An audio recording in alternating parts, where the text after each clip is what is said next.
Good morning. I'm Mark Levine, a member of the Virginia House of Delegates. I'm honored to represent Alexandria, Arlington, and Fairfax. I didn't choose the district's lines that I represent, and I don't think I should. I think you should.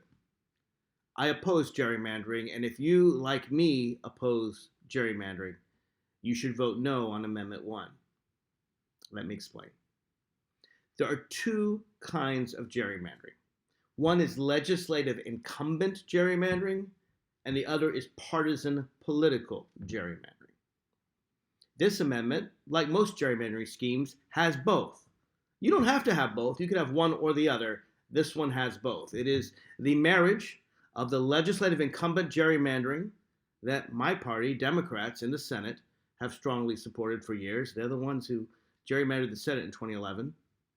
And the Republican partisan political gerrymandering favored by Republicans, notably Republican Delegate Mark Cole, the former chair of the House Privileges and Elections Committee.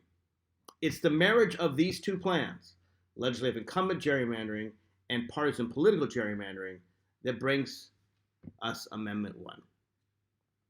So, legislative incumbent gerrymandering, what is it?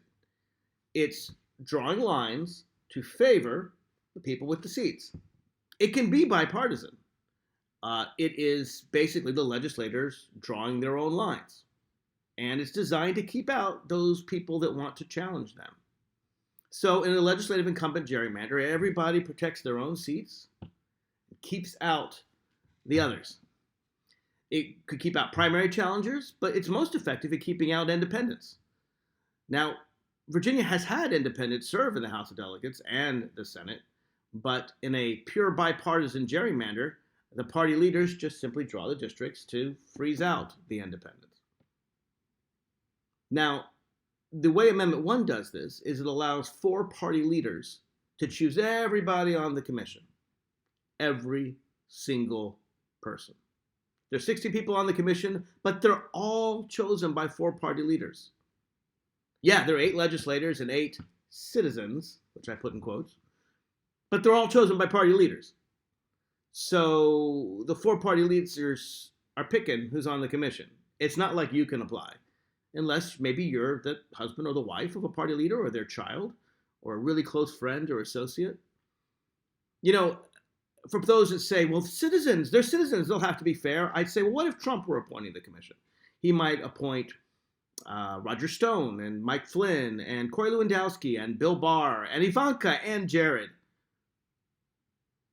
Now, even if one of his judges, let's say Kavanaugh or Amy Coney Barrett, were to winnow down and have to choose between Corey Lewandowski and Ivanka, it's still Trump making the choice. I think I've made my point. All 16 members of the commission are chosen by 4 party leaders. That's in Amendment 1. You can read it for yourself. You'll see it's there. They submit lists. Judges winnow down the lists. It doesn't matter. They're all from the 4 party leaders. So it's kind of like 4 party leaders get in a room, draw up the maps, and the other 12 are window dressing, or what Congressman Bobby Scott calls lipstick on a pig. They don't matter.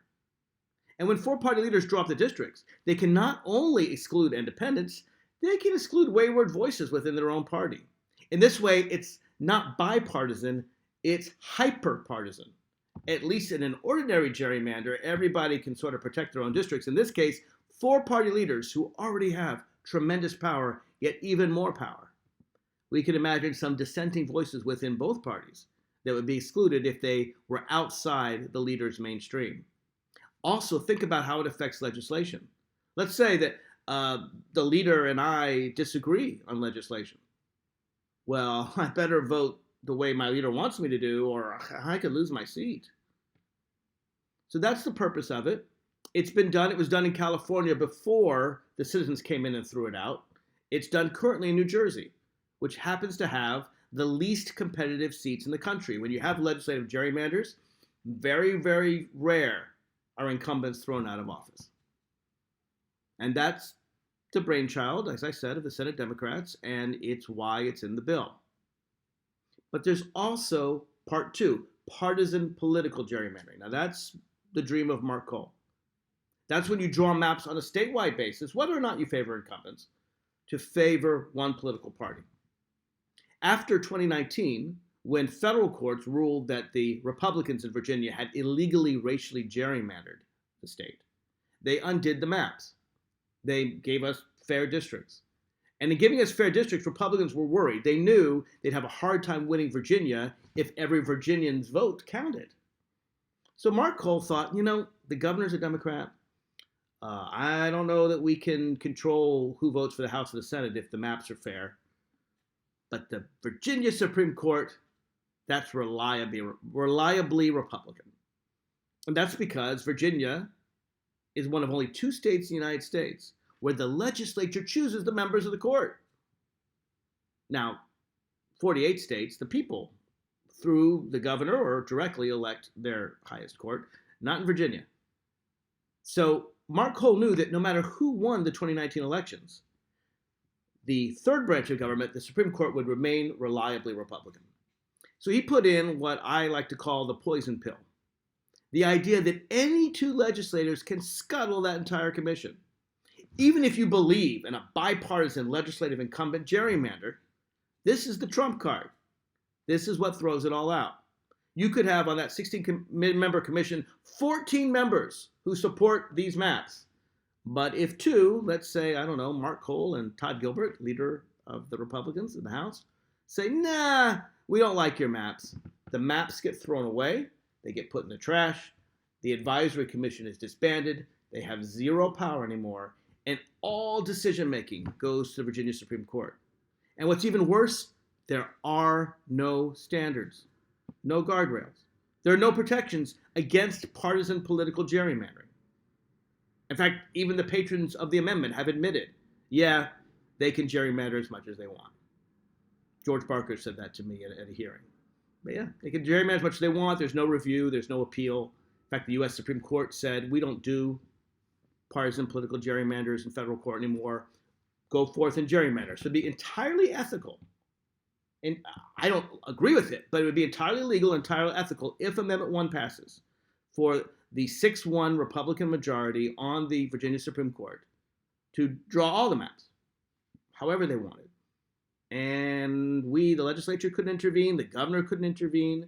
You, the voter, couldn't intervene. The federal courts couldn't intervene. The Virginia courts couldn't intervene. That's what Amendment 1 lets them do. When is 2 greater than 14? In Amendment 1, 2 get their way, not the 14. Who's on the court? You've got Ken Cuccinelli's right-hand man. If you love Ken Cuccinelli and you trust him to draw Virginia's district lines, you might want this provision. You've got the sister of a sitting conservative Republican senator. You've got a former Republican senator and delegate. You have one of the most conservative courts in the nation. And, if you trust them with your fate, good, because they'll have it and they get to choose the very legislature that chooses them, that chooses the legislature that chooses them. See how that works? The courts design the legislature that chooses the court that designs the legislature. Yeah, that goes on forever, because the only way to take out a constitutional amendment is to have it pass the legislature twice. And if the Republicans have their thumb on the scale and design a legislature that favors Republicans, we may be out of luck and unable to ever take this amendment out. And that's a problem. It's not just a problem if you're a Democrat. It should be a problem if you're a Republican too. If you believe that voters should be designing the districts, not partisan political bodies, not appointees of the Republicans. So you got Mark Cole's dream, you got George Barker's dream. They're married together. This is a bill of the gerrymanders, written by the gerrymanders, and written for gerrymandering. It's a scheme to permanently enshrine in the Virginia Constitution protections for incumbents, or if 2 legislators say no, it allows partisan political gerrymandering. So it's kind of bad all around. But I know the argument against it. The argument against it is, yeah, Mark, I know what you're trying to do. You say this amendment is bad, but if it doesn't happen, you Democrats are just going to gerrymander. That's what the majority party always does. Well, it is what the majority party in most states have done in the past. But you know what? We in Virginia aren't like all those other parties, and I can prove it. We Democrats in 2020 voted for the first anti-gerrymandering ban in the history of the United States ever passed by a legislature. Every other gerrymandering reform, Iowa, California, Arizona, those have been propositions brought forward by the voters. But we, and I'm very proud of this, because Democrats, whether they supported the amendment or not, and most of us oppose it, all voted, every one of us, for HB 1255, House Bill 1255, and Senate Bill 717. And these bills banned partisan political gerrymandering. Banned it. Can't do it. On a statewide basis, you cannot favor either political party. Pretty cool, huh? It also protects communities of interest. It protects racial and ethnic minorities. There's a reason why the NAACP and Latino groups and labor and groups that have been left out of Virginia for so long strongly oppose Amendment 1. This guarantees them a seat at the table, not just in 2021, but if we can get this legislation in the Constitution in 2031 and 2041. The point is, and I know I'm going on a bit long, so I'll try to wrap up soon. In 2021, we're covered. We have a ban on gerrymandering in place. That didn't exist in 2019 when we first voted on this. Maybe you could argue the amendment was better than the law as it existed at the time we first voted on it in 2019. But it ain't better now, because now Virginia law prohibits gerrymandering, prohibits partisan political gerrymandering, prohibits using your power to unduly favor one political party over another. But if the amendment passes, it's allowed. It's a step backwards. Now, can we go further? Yes, and we should. And I think we will. I'll tell you why. I think we can get not just our ban on partisan political gerrymandering. I think we can get an independent, nonpartisan citizens commission to draw all the lines. Take me and my fellow legislators completely out of it. We can do the proposals that One Virginia 2021 used to support before they were bought out by out-of-state billionaires. And 93% of the Yes campaign, according to their filings, is from people out of state. Really just a handful of billionaires. One writes a $500,000 check. One writes a $250,000 check. The folks who gerrymandered North Carolina to favor Republicans, that dark money group wrote them a $50,000 check. And they've got millions. But before they got all that money, back when they were a Virginia grassroots organization, they stood with me to have a pure, nonpartisan, independent citizens commission. Their proposal, which I still support today, is 3 Democrats, 3 Republicans, and 4 independents. And anyone can apply, not just the friends and family members, the legislative leaders. It's like jury service. Anyone can apply, and then folks are winnowed out in a fair way to get down to that core of 10. There are other ways to do it. But we have the votes to do it in 2021, for 2021, if this amendment fails. How do we have the votes? Why do we have the votes now and we didn't have it in 2020? Well, I'll answer that question. In 2020, a independent, nonpartisan citizens commission passed the Virginia House of Delegates. And it almost passed the Virginia Senate. Every single vote for it was from Democrats. Every single Republican opposed it, and a few Democrats in the Senate opposed it too. I think maybe now you can figure out why. So it got this close to passage. But it didn't pass because Republicans said, why would we do this? We've got our poison pill plan. We have our Republican finger on the scale. We have Amendment 1. Why would we ever do that? So you had this astounding thing that's going to confuse you if you hadn't heard what I had to say today, where every single Democrat voted for gerrymander reform, and every Republican voted against it. And that wouldn't be astounding in 2019, but in 2020, it's weird, right? The majority party says we don't want power. Tie our hands. And the minority party says we want a right to manipulate the maps. And that's what happened. Now, what happens if Amendment 1 fails? If Republicans don't get their poison pill, don't get their finger on the scale, don't get their do not pass go directly to Virginia Supreme Court language, what happens? Well, now we can't gerrymander because we have this anti-gerrymandering law. But the question of who draws the lines matters too. It's not just how you draw the lines, it's who draws the lines. Would it be Democrats? Would it be Republicans? Would it be independent? Once Republicans don't get the advantage of Amendment 1, they'll have a choice between independent, nonpartisan Citizens Commission, my dream and the dream of all the Democratic reformers, which is frankly most of our party right now. Or the alternative, I guess, would be Democrats drawing the lines. Which choice do you think a Republican would make? You see how the political dynamics work?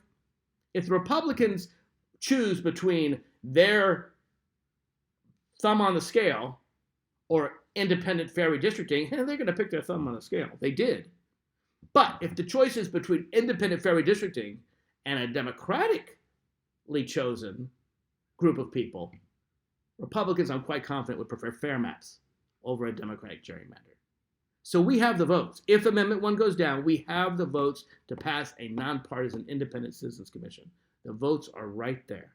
And I think with all the Republicans and 90% of the Democrats, I'll bet you it'll pass unanimously. In fact, I bet people on this. I have a bottle of bourbon writing on this with Jason Miyares. But it just makes logical sense. All you have to do is trust Republicans to look out for their own interests. Because the Republicans don't want a democratic gerrymander. I know I've gone on at length, but I want to explain to you the full dynamics. And I would ask you to read the amendment yourself. If you have not read the amendment in full and understood every word of it, don't put it in the Virginia Constitution permanently. We are covered for 2021, but we still need a constitutional amendment. Not this one, because we need to protect us for 31, 41, and 51. And that amendment, which we would finally be able to do in 21 and 22, would have a ban on political gerrymandering, protection for communities of color, racial, ethnic minorities, geographic diversity, as well as racial and ethnic diversity, protection for communities of interest, contiguous, compact districts. All of the stuff, the good stuff that's in HB 1255 would be there, along with an independent, nonpartisan Citizens Commission. And then once we put it in the Constitution, put the right thing in the Constitution, not something rushed through at the last minute that's flawed, has weird deadlines. Once we put the right thing in the Constitution, we're covered for 31, 41, 51, 61, 71, and beyond. Because here's the dirty little secret. Our wonderful bill, HB 1255, can be repealed. It's just legislation. If you vote for Amendment 1 and Republicans or maybe anti-reforming Democrats take over, they can just get rid of this wonderful legislation we passed and can gerrymander again. The only way to permanently stop it is to put it in the Constitution. We're covered for 2021, but I want to do the right amendment for 22 in the future. If you have any questions, don't hesitate to contact me. My email is mark@markfordelegate.com, markfordelegate.com. Sorry I went on a little bit long. It's kind of convoluted. I wanted to make sure you understood exactly what's going on here and why Labor and the NAACP and Congressman Bobby Scott and Congressman Don McEachin and former Governor Terry McAuliffe and all the others strongly oppose Amendment 1. Thank you for your time.